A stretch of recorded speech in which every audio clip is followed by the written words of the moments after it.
شام کے محلات دیکھ لے، جب آمینہ کی نگاہوں کے دیکھنے کا عالم یہ ہے تو گنبد خضرا میں آرام فرمانے والے مدینے والے آقا کی نگاہوں کے دیکھنے کا عالم کیا ہوگا؟ واہ واہ واہ، سبحان اللہ سبحان اللہ، واہ۔ حضرت شفا فرماتی ہیں کہ جب حضور تشریف لائے تو میں نے دیکھا کہ حضور سجدے کی حالت میں، کس حالت میں ہے؟ حضور دنیا میں تشریف لائے تو سجدے کی حالت میں۔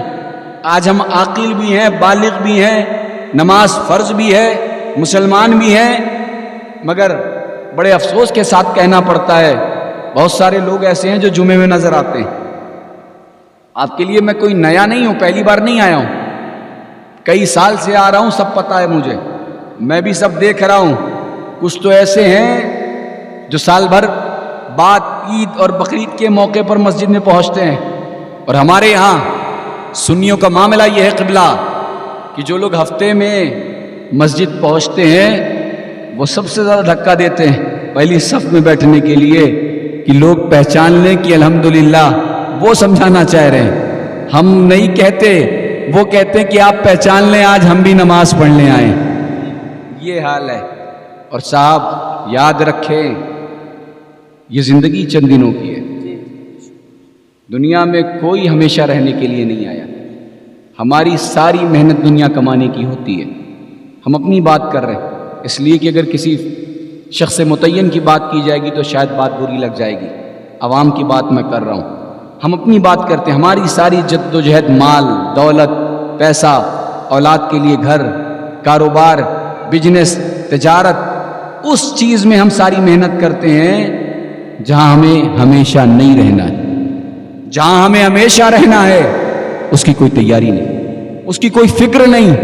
یاد رکھیں مسلمانوں، اللہ کا بے پناہ فضل ہے کہ رسول ہاشمی کی عطائیں تمہارے ساتھ ہیں، ورنہ تمہارے اور ہمارے جو اعمال ہیں خدا کی عزت کی قسم ہمارے لیے زمینیں تنگ کر دی جائیں ہم آگے نہ چل سکیں، مگر یہ مصطفیٰ جان رحمت کی رحمت کا سایہ جو ہمارے سروں پر قائم اور دائم ہے، یہ اسی کا فیضان ہے کہ ہم کچھ نہیں کر رہے پھر بھی بڑی آسانیوں کے ساتھ زندگی سکون سے گزار لیتے ہیں۔ اس پہ فخر نہیں کرنا چاہیے، اس پہ افسوس کر کے اور صحیح معنوں میں نبی پاک صلی اللہ علیہ وسلم کے بتائے ہوئے طریقے پر زندگی گزارنے کی کوشش کرنا چاہیے۔ عزیزان ملت اسلامیہ، جب حضور نبی پاک صلی اللہ علیہ وسلم تشریف لائے دنیا میں، حضرت شفا فرماتی ہیں کہ میں نے دیکھا حضور سجدے کی حالت میں ہیں، میں نے آپ کو اپنی آغوش میں اٹھایا تو کیا دیکھتی ہیں کہ سجدے کی حالت میں نبی پاک صلی اللہ علیہ وسلم کے لب مبارک ہل رہے ہیں، زبان مبارک میں جنبش ہے، آواز آ رہی ہے۔ آپ فرماتی ہیں مجھ سے رہا نہیں گیا، میں نے حضور کو اٹھا لیا اور اٹھا کر حضور کے لب مبارک کو اپنے کانوں کے قریب کیا، حضور کے لب مبارک کو اپنے کانوں کے قریب کیا۔ فرماتی ہیں جب کانوں کے قریب کیا تو آواز آ رہی تھی، میں نے جب غور سے سننے کی کوشش کی تو آواز یہ تھی کہ حضور فرما رہے تھے رب حبلی امتی، رب حبلی امتی۔ آج ایک جماعت ہے جو یہ کہتی ہے کہ معاذ اللہ حضور کو 40 سال بعد نبوت ملی۔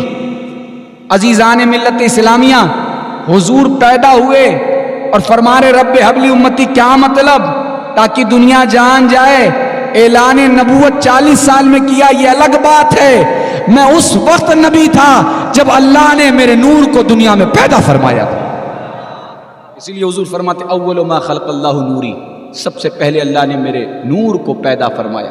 عزیزان ملت اسلامیہ، اور ولادت کے حوالے سے بہت سارے واقعات ہیں، میں صرف 2-3 باتیں کر کے اپنے خطاب کو آگے بڑھاتا ہوں۔ حضرت شفا فرماتی ہیں کہ ہم نے دیکھا کہ حضور کے لب مبارک ہل رہے تھے، آواز آ رہی تھی رب حبلی امتی کی، اور یہی نہیں بلکہ حضرت آمینہ فرماتی ہیں آج کچھ لوگ یہ دلیل مانگتے ہیں یہ جھنڈے کیوں لگاتے ہیں، یہ ناجائز ہے، یہ حرام ہے، یہ بدعت ہے۔ آؤ حضور کی والدہ سے حضرت آمینہ سے پوچھتے ہیں، فرماتی ہیں جب محمد رسول اللہ تشریف لائے تو میں نے دیکھا 3 جھنڈے نصب کیے ہوئے تھے۔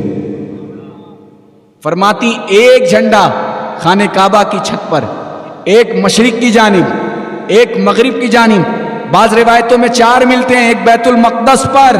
کیا مطلب؟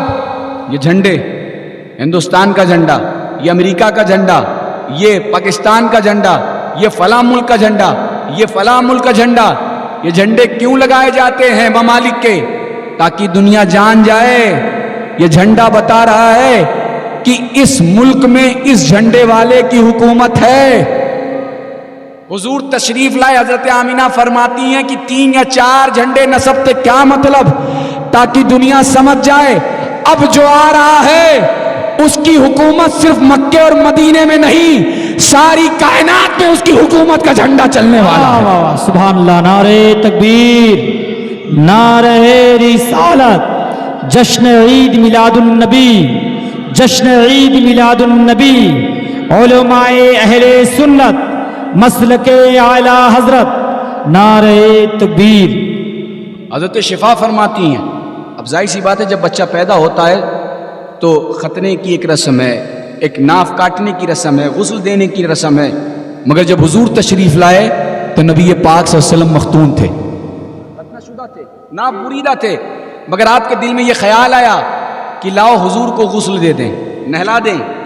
جیسے ارادہ فرما کر بچے کی طرف ہاتھ بڑھانے کی کوشش کرتی ہیں، آواز آتی ہے اے شفا محمد کو نہلانے کی کوشش نہ کریں، غسل دینے کی کوشش نہ کریں، اس لیے کہ ہم نے اس بچے کو ناف بریدہ بھیجا ہے، مختون بھیجا ہے، غسل کیا جا چکا ہے، یہ بچہ طیب و طاہر ہے، اسے غسل دینے کی ضرورت نہیں ہے، اس لیے کہ اللہ کی رحمت کو یہ گوارا نہیں ہے کہ کوئی مصطفیٰ جان رحمت کو غسل دے اور کل یہ دعویٰ کرے کہ ہم نے نبی کو غسل دیا، اس لیے ہمارا احسان محمد رسول اللہ پر ہے۔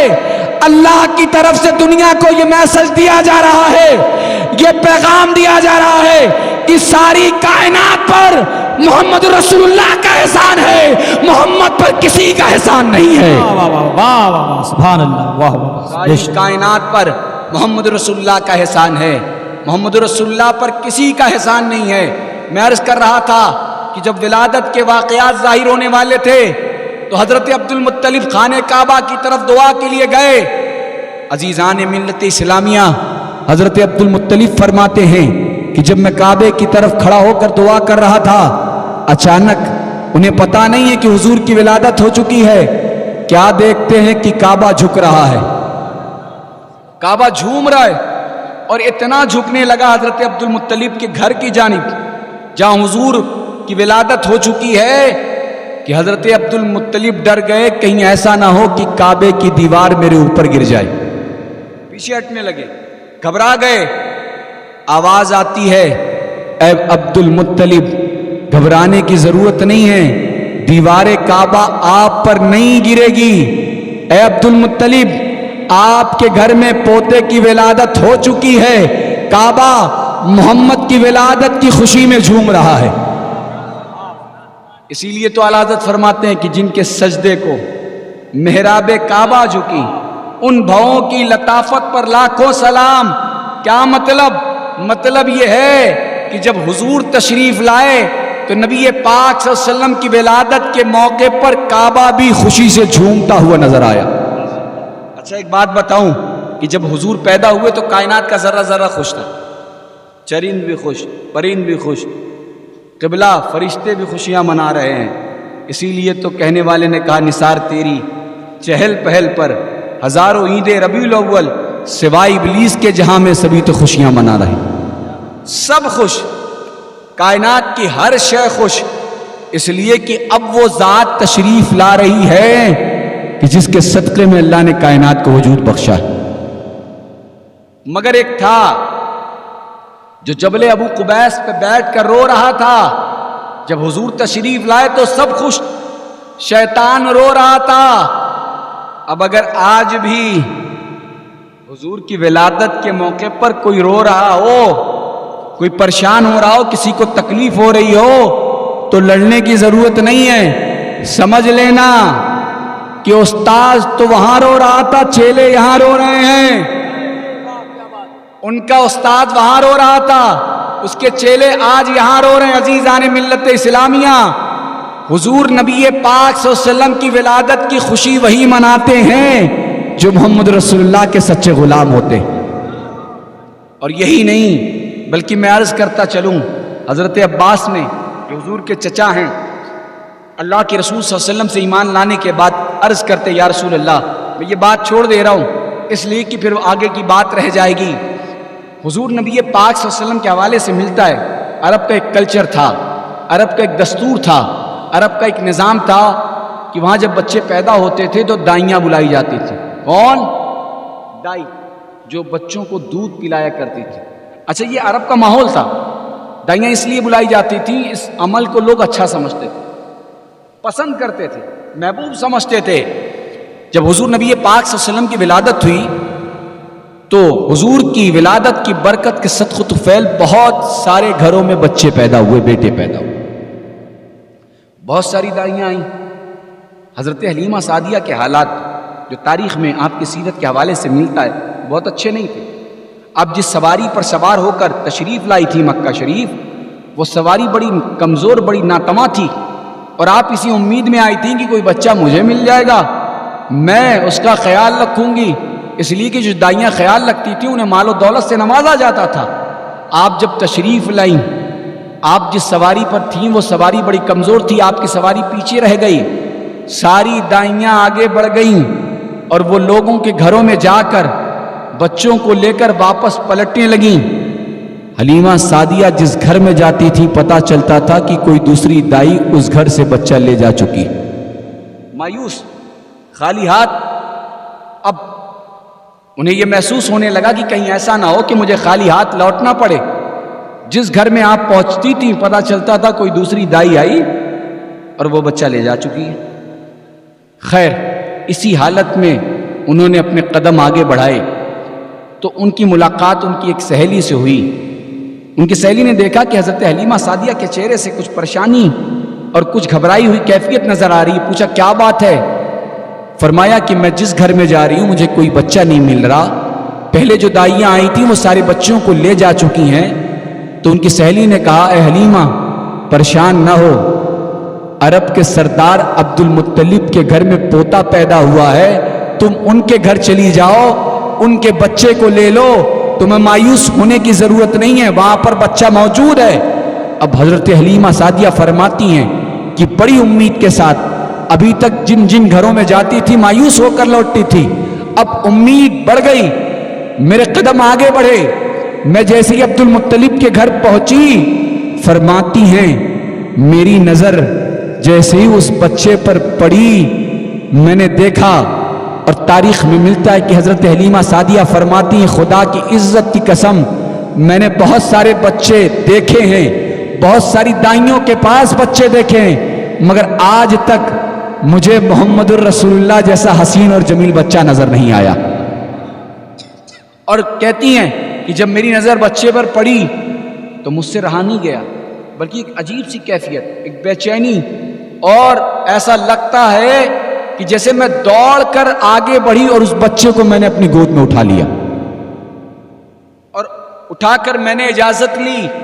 آپ نے تاریخ میں سنا کہ حضرت حلیمہ سعدیہ کی سواری بڑی کمزور تھی، اونٹنی بڑی کمزور، بڑی لاغر تھی، سب سے پیچھے رہ گئی.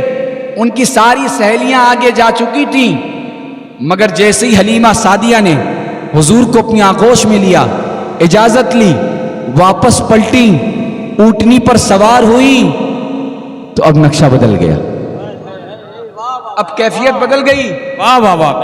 اب حالات تبدیل ہو گئے. جیسے ہی حضور آغوش میں آئے، اونٹنی پر بیٹھی، کیا معاملہ ہوا؟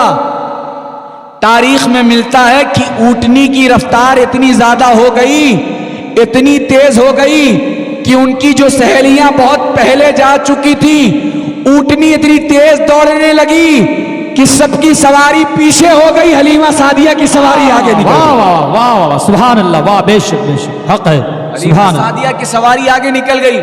ان کی سہیلیوں نے دیکھا، اس لیے کہ عورتوں میں کمپٹیشن کل بھی تھا، آج بھی ہے، یہ کوئی نئی بات نہیں ہے، اور اسلام نے ہر کمپٹیشن سے منع نہیں کیا. علم کا کمپٹیشن ہو، عبادت کا کمپٹیشن ہو، ان سارے مقابلے کی تلقین تو اسلام کرتا ہے. کوئی شخص اگر دن میں 3 پارے پڑھ رہا ہے، آپ کمپٹیشن کریں کہ مجھے 5 پارے پڑھنا ہے، تو اسلام اس کے لیے نہیں روکتا۔ بے شک حق ہے۔ ہاشمی ایسے عمل پر تو خوش ہوتے ہیں، اس طرح کا مقابلہ ہونا چاہیے۔ مگر ہمارے یہاں کیا ہوتا ہے، صاحب وہ 8 لاکھ کی گاڑی لایا ہے تو مجھے تو 15 لاکھ کی لانا ہے، چاہے کسی کا گلا کاٹ کر لانا پڑے، چاہے جیب کاٹ کر لانا پڑے۔ ہم ان چیزوں میں مقابلہ کرتے ہیں۔ قبلہ یاد رکھیں، اللہ نے دنیا میں بھیجا ہے تو تمہاری ضرورتیں بھی پروردگار عالم پورا فرمائے گا۔ اللہ کی ذات پر بھروسہ رکھیں۔ رسول ہاشمی کے غلام ہو، تمہیں دولت کے پیچھے دوڑنے کی ضرورت نہیں ہے، مصطفیٰ کا کرم ہوگا، دولت تمہارے قدموں کے پیچھے چلتی ہوئی نظر آئے گی انشاءاللہ۔ بس حضور کے بتائے ہوئے طریقے پر زندگی گزارنے کی کوشش تو کریں۔ عزیزان ملت اسلامیہ، اب حضرت حلیمہ سعدیہ کی سہیلی جو اور دوسری دائیاں تھیں، انہوں نے پوچھا، حلیمہ کیا بات ہے، ٹھہر جاؤ، کیا تم نے سواری بدل دی، کیا تم نے سواری چینج کر دی، اتنی رفتار تمہاری سواری میں کہاں سے آ گئی، تمہاری سواری بڑی کمزور بڑی ناتواں تھی، تم تو سب سے پیچھے رہ جاتی تھی، کیا معاملہ ہے کہ بڑی تیزی کے ساتھ تم آگے بڑھ رہی ہو؟ تو حضرت حلیمہ سعدیہ فرماتی کہ میں نے سواری نہیں بدلی، مگر ہاں الحمدللہ سوار بڑا عالی شان مل چکا۔ واہ واہ واہ واہ واہ، سبحان اللہ، واہ واہ۔ سوار کے آنے کی برکت ہے۔ اور عزیزان ملت اسلامیہ، تاریخ میں ملتا ہے کہ حضرت حلیمہ سعدیہ جب مکے کی طرف نکلی تھی تو جن راستوں سے گزر آپ کا ہو رہا تھا، تاریخ میں ملتا ہے کہ سارے راستوں کا عالم یہ تھا کہ ہر طرف ایسا لگتا تھا کہ سوکھا ہو، ہر طرف خشکی، کہیں کوئی سبزہ کوئی ہریالی نظر نہیں آ رہی۔ مگر جب حضرت حلیمہ سعدیہ حضور کو لے کر اپنی آغوش میں ان راستوں سے گزرتی ہیں جہاں سوکھا تھا، تو جیسے ہی جیسے نبی پاک صلی اللہ علیہ وسلم کا گزر ہوتا ہے، سبزہ اگتا چلا آتا ہے، ہریالی نظر آنے لگتی ہے۔ حلیمہ سعدیہ اپنے گھر پہنچی۔ عزیزان ملت اسلامیہ، تو جس گھر میں حضور جلوہ فروز ہو گئے، اس گھر میں نور و نکہت کی بارش ہونے لگی۔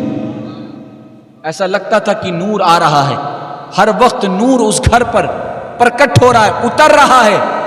حضرت حلیمہ سعدیہ کی سہیلیوں نے جب یہ منظر دیکھا کہ ہر وقت حلیمہ کے گھر میں اجالا، ہر وقت روشنی، ہر وقت نور، ہر وقت لائٹ، تو سہیلیاں حضرت حلیمہ سعدیہ کے گھر تشریف لے آئیں اور کہنے لگی، حلیمہ اتنا مال کہاں سے آ گیا، اتنا پیسہ، اتنا سرمایہ، اتنا خزانہ، اتنی دولت کہاں سے آ گئی کہ ہم سب اپنا چراغ بجھا دیتے ہیں کہ کہیں مال ختم نہ ہو، سب کا چراغ بجھ جاتا ہے مگر تمہارا چراغ نہیں بجھتا، آخر معاملہ کیا ہے؟ ہر وقت تمہارے گھر میں روشنی نظر آ رہی، ہر وقت اجالا نظر آ رہا ہے، ہر وقت نور نظر آ رہا ہے۔ تو حضرت حلیمہ سعدیہ فرماتی ہیں کہ کیسا چراغ، کیسی روشنی، کیسا نور، میں نے کسی طرح کا کوئی چراغ نہیں جلایا، خدا کی عزت کی قسم، جب سے محمد رسول اللہ میرے گھر میں تشریف لائے ہیں مجھے چراغ جلانے کی ضرورت ہی نہیں پڑی۔ عزیزان ملت اسلامیہ، یہ شان ہے حضور کی۔ عزیزان محترم، آپ اس بات کو محسوس کریں اور سمجھیں اور دلوں پر نقش کر لیں کہ نبی پاک صلی اللہ علیہ وسلم کی ذات وہ ذات ہے کہ حضور نبی پاک صلی اللہ علیہ وسلم نے اعلان نبوت نہیں فرمایا، مگر نبی پاک صلی اللہ علیہ وسلم کی برکت سارے مکے والوں کو نظر آنے لگی۔ آخری بات کہہ کے میں اپنے خطاب کو مکمل کرتا ہوں کہ اسلام میں کتنے مہینے ہیں، اسلامک کیلنڈر کے مطابق کتنے مہینے ہیں ہمارے؟ تیز بولیے، 12 تو ایسا لگ رہا ہے کہ آپ کے چہروں پہ بچ چکے ہیں۔ کتنے مہینے ہیں؟ یہاں نہیں بولتے آپ۔ 18۔ یہ دیکھیے، یہ امریکہ سے تحقیق کر کے آ رہے ہیں، 18 مہینے۔ یہاں جلسوں میں آپ نہیں بولتے، گھر میں بولتے ہیں نمک زیادہ ہو گیا ہے، تیل زیادہ ہو گیا ہے، پھر اتنا ماحول خراب ہوتا ہے کہ پڑوس والوں کو بھی پتہ چل جاتا ہے، بات زیادہ بڑھ جاتی ہے تو امام صاحب تک شکایت آتی ہے، حضرت گھر کا ماحول صحیح نہیں چل رہا، دعا فرما دیجیے۔ گھر میں بولیں گے زیادہ، پڑوس والوں کو پتہ چل جائے گا، ماحول خراب ہو جائے گا، نقصان پہنچے گا۔ مگر رسول کی میلاد کی محفل میں بولیں گے تو شاید آپ کا یہ عمل آپ کے لیے ذریعہ نجات بھی بن سکتا ہے. تو جہاں بولنا چاہیے وہاں بولا کریے، جہاں خاموش رہنا چاہیے وہاں خاموش رہا کریے. کتنے مہینے ہیں؟ تیز بولو. 12. اتنا ڈر کے آپ بول رہے ہیں کہ ایسا لگ رہا ہے کہ نکاح نہ ٹوٹ جائے. 12 مہینے اسلامک کیلنڈر، محرم، سفر، ربیع النور، ربیع الثانی، جمادی الاولیٰ، جمادی الاخری، اسی طرح رجب، شعبان، ذی-القعدہ، ذی الحجہ. عزیزان ملت اسلامیہ کتنے مہینے ہیں؟ 12. ہاؤ مینی منتھ ان اسلام؟ تو آپ بتائیں گے 12 منتھس، 12 مہینے. اچھا ان سارے مہینوں میں جس مہینے کا ذکر صراط کے ساتھ قرآن میں ملتا ہے وہ مہینہ کون سا ہے؟ جب آپ کو 12 کا نہیں پتا تو پھر یہ کہاں سے پتا چلے گا؟ کس مہینے کا ذکر قرآن میں صراط کے ساتھ ہے؟ وہ مہینہ ہے رمضان کا. کون سا مہینہ؟ اللہ پاک قرآن مجید میں ارشاد فرماتا ہے شہر رمضان الذی انزل فیہ القرآن. رمضان کا مہینہ وہ مہینہ ہے جس میں قرآن اترا ہے. تیز بولو. کون سا مہینہ ہے جس میں قرآن اترا ہے؟ رمضان. اکثر ایسا ہوتا ہے کہ اگر کوئی رمضان میں پیدا ہو تو ماں باپ رمضان نام رکھ دیتے ہیں. کہو کیا نام ہے؟ رمضان. کیوں رکھا گیا؟ حضرت رمضان میں پیدا ہوا تھا اس لیے ابا نے رمضان رکھ دیا. عید کے دن پیدا ہوا، کیا نام ہے؟ عیدو. کس نے رکھا؟ عید کے دن پیدا ہوئے تو گھر والوں نے عیدو رکھ دیا، بقرعیدو رکھ دیا. یہ ایک ٹرینڈ چل رہا ہے ہندوستان کا. اسی لیے بزرگوں نے کہا نام بزرگوں کے نام پہ رکھے جائیں، اللہ والوں کے نام پر رکھے جائیں، اس لیے کہ نام کا اثر شخصیت پر ہوتا ہے. ماں فاطمہ ہوتی ہے تو بیٹا حسن حسین جیسا پیدا ہوتا ہے. ماں آمینہ ہوتی ہے تو بیٹا محمد رسول اللہ جیسا ہو. عزیزان ملت اسلامیہ، کر وہ سمجھانے کے لیے بات میں نے ضمناً عرض کر دی. اسلام میں 12 مہینے، سارے وقت، ساری سات، سارا سال، سارا دن اللہ کا بنایا ہوا. رمضان کا مہینہ وہ مہینہ ہے جس میں قرآن اترا ہے. سارے مہینے، محرم اللہ کا مہینہ، سفر اللہ کا مہینہ، رمضان، ذی-القعدہ، ذی الحجہ، سارے مہینے اللہ کے. مگر جب ہم قرآن سے پوچھتے ہیں قرآن تو بتا کہ قرآن کب اترا ہے تو قرآن کہتا ہے شہر رمضان الذی انزل فیہ القرآن. رمضان کا مہینہ اس لیے برکت والا ہے کہ رمضان کے مہینے میں قرآن اترا ہے. جیسے ہی دنیا نے یہ جانا، یہ پہچانا، ہمیں ذہن مل گیا کہ رمضان کے مہینے میں قرآن اترا ہے.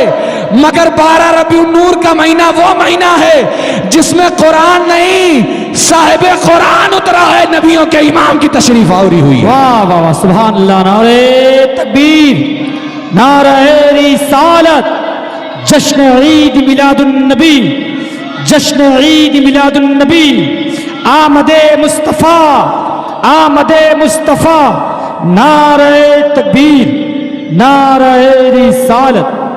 عزیزان ملت اسلامیہ، بات سمجھ میں آ گئی، بات صاف ہو گئی اور کانسیپٹ کلیئر ہو گیا.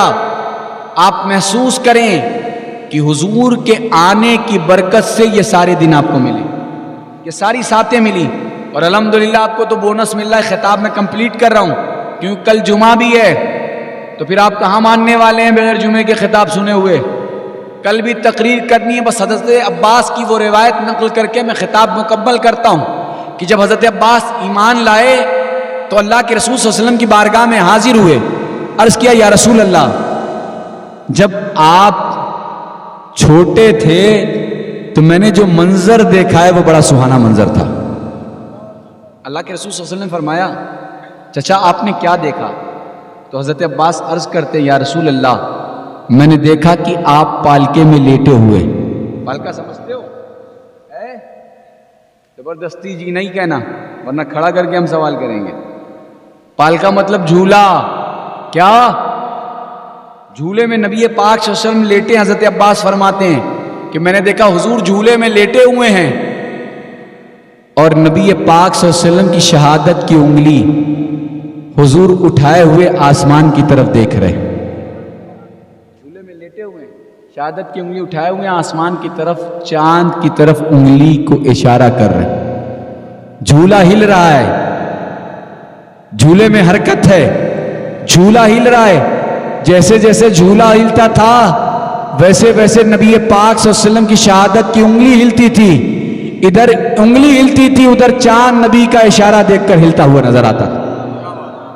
جیسے ہی اس منظر پر اعلیٰ حضرت کی نظر پڑی، پکار اٹھے، چاند جھک جاتا جدھر، انگلی اٹھاتے مہد میں، کیا ہی چلتا تھا اشاروں پر کھلونا نور کا، تیری نسل پاک میں ہے بچہ بچہ نور کا، تو ہے نے نور تیرا سب گھرانہ نور۔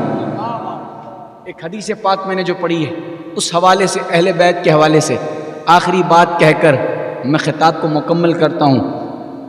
سادات کی قدر کریں، رسول اللہ کی اولاد سے محبت کریں، وہ کہیں کے ہوں۔ ایسا نہیں کہ حوض شریف سے آئیں تبھی محبت کی جائے گی، میرارہ سے آئیں گے تبھی محبت کی جائے گی، آپ کی بستی میں بھی کوئی آل رسول ہو تو اس سے بھی محبت کیا کرو۔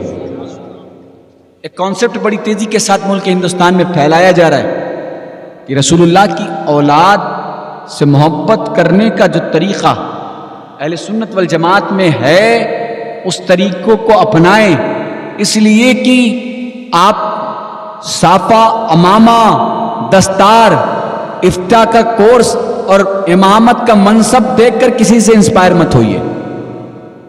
کتنے بڑے عالم صاحب ہیں، کتنے بڑے مفکر صاحب ہیں، یہ دیکھ کر اس کے پیچھے مت چلا کریے، یہ دیکھا کریے کہ رسول اللہ کا غلام ہے کہ نہیں، آل رسول سے محبت کرتا ہے کہ نہیں۔ اور یاد رکھیں سادات کا جب معاملہ آتا ہے نا قبلہ، تو امام اہل سنت نے جو نظریہ دیا، فرماتے ہیں رسول اللہ کی اولاد اگر گنہگار بھی ہو تو بھی اس کی تعظیم کی جائے گی، سادات میں اگر کچھ کمی بھی ہو تو بھی ان سے محبت کی جائے گی۔ کب تک محبت کی جائے، کب تک تعظیم کی جائے، کب تک ریسپیکٹ کیا جائے؟ جب تک کہ بدعقیدہ نہ ہو جائیں۔ اگر یہ یقین ہو گیا کہ بدعقیدہ ہیں، تعظیم ختم۔ لیکن اگر بدعقیدہ نہیں ہیں، گنہگار بھی ہیں تو بھی محبت کی جائے گی۔ یہی درس امام اہل سنت نے اپنی پوری زندگی میں دیا۔ اور قبلہ ہم نعرہ تو لگاتے ہیں اعلی حضرت کا، مسلک اعلی حضرت کی بات کرتے ہیں، مگر تعلیم اعلی حضرت کے بارے میں جانتے ہی نہیں۔ اعلی حضرت مجدد دین و ملت، آپ کی شان یہ ہے کہ جب آپ سے پوچھا گیا کہ لوگ آپ کے بارے میں طرح طرح کی باتیں کرتے ہیں، لوگ آپ کو گالیاں دیتے ہیں، آپ کو برا بھلا کہتے ہیں، آپ کو نہ جانے کیا کیسے کیسے الزام لگاتے ہیں، آپ پریشان نہیں ہوتے، آپ بے چین نہیں ہوتے، آپ گھبراتے نہیں، آپ فکر مند نہیں ہوتے؟ تو امام اہل سنت فرماتے نہیں نہیں، اور پھر پکارتے ہیں میں اس لیے فکر نہیں کرتا کہ کیسے آقاؤں کا بندہ ہوں رضا، بول بالے میری سرکاروں کے، میں غوث اعظم کے در کا سب ہوں، میں غریب نواز سے محبت کرنے والا ہوں، میں رسول اللہ کی اولاد پر اپنا سب کچھ قربان کرنے والا ہوں۔ قبلہ امام اہل سنت کیا 5 بیٹیاں ہوئیں؟ کتنی بیٹیاں؟ 2 بیٹے، 5 بیٹیاں، 2 بیٹے۔ آپ اگر صرف نام سن لیں گے تو آپ کو سمجھ میں آ جائے گا کہ امام اہل سنت جیسا عاشق آل رسول کوئی دوسرا نظر نہیں آتا۔ 5 بیٹیاں، بیٹے حامد رضا، مصطفیٰ رضا، یہ بیٹوں کے نام رکھے اعلیٰ حضرت نے، مگر بیٹیوں کے نام، پہلی بیٹی مصطفی بیگم، کیا نام؟ مصطفی بیگم۔ دوسری بیٹی کا نام کنیز حسن، تیسری بیٹی اللہ نے دی تو نام رکھا کنیز حسین، اللہ نے چوتھی بیٹی دی تو نام رکھا کنیز حسنین، 5ویں بیٹی اللہ نے دی تو نام رکھا مرتضائی بیگم۔ 5 بیٹیاں ہوئیں اور ذہن دے دیا امام اہل سنت نے کہ دنیا کو کل بھی پنجتن کے در سے بھیک مل رہی تھی، آج بھی مل رہی ہے، قیامت تک ملتی رہے گی۔ سبحان اللہ، بے شک حق ہے، سبحان اللہ سبحان اللہ۔ پیغام دے دیا کہ جو پنجتن کی بھیک لے کر زندگی گزارتے ہیں، دنیا میں پھر انہیں کسی اور کے در پر جا کر بھیک مانگنے کی ضرورت نہیں پڑتی۔ اس لیے رسول اللہ کی اولاد سے محبت کریں، اللہ تعالی ہم سب کو کہنے سننے سے زیادہ عمل کرنے والا بنائے، اور جب تک دنیا میں رکھے نبی پاک صلی اللہ علیہ وسلم کا غلام بنا کر رکھے۔